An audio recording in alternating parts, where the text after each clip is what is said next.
Et on est de retour et je suis avec Lovejoy Amavi, consultant en communication et auteur du livre L'art de conjuguer à l'inclusif parfait. C'est de lui qu'on va parler aujourd'hui.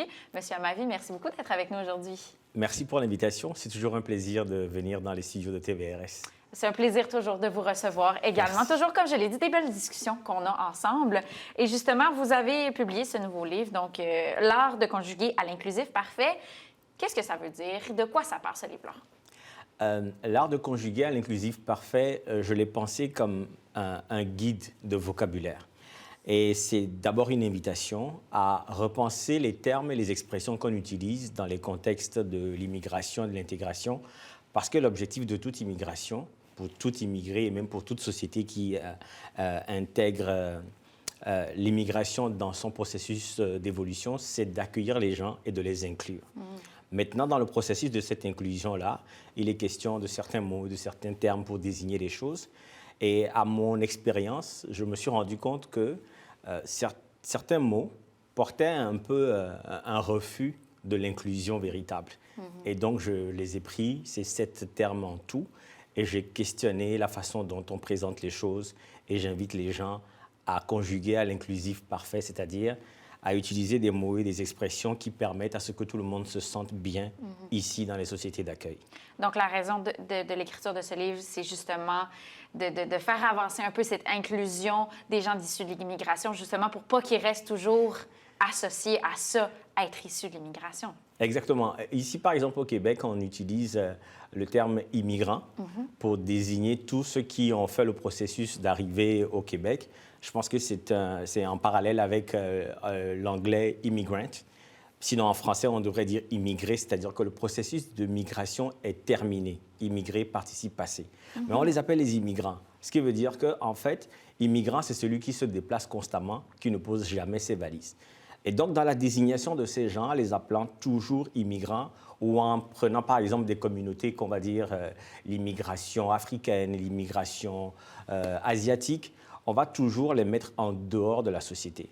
Pourtant, l'inclusion veut dire que ces gens arrivent ici, font corps avec la société, participent, ont des droits, ont des devoirs, et ils deviennent des citoyens.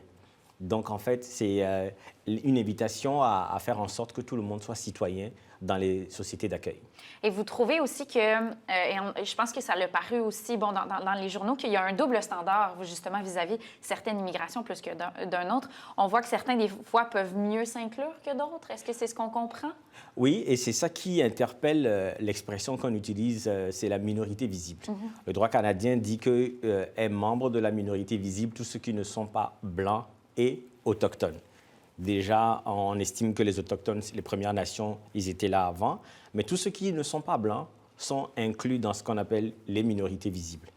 Et en faisant comme cela, on induit un fonctionnement. On verra, vous remarquerez par exemple que dans les différents formulaires administratifs, même dans les administrations publiques et privées, il faut mentionner d'où on vient, quelle est sa race, quelle est son ethnie, parce que justement, l'administration a besoin de ces chiffres-là pour lutter contre les discriminations, mais c'est quelque chose qui reste. Même pour les personnes issues des minorités visibles qui naissent ici, dont les parents sont nés ici, quand ils ne sont pas blancs ou autochtones, ils doivent constamment mentionner cet état de choses.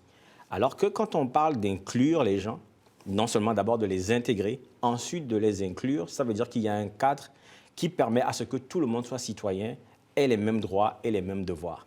Mais à force d'avoir des dénominations comme ça, on exclut toujours une catégorie de gens en dehors de la normalité dans la société. Et c'est de ça que parle le bouquin.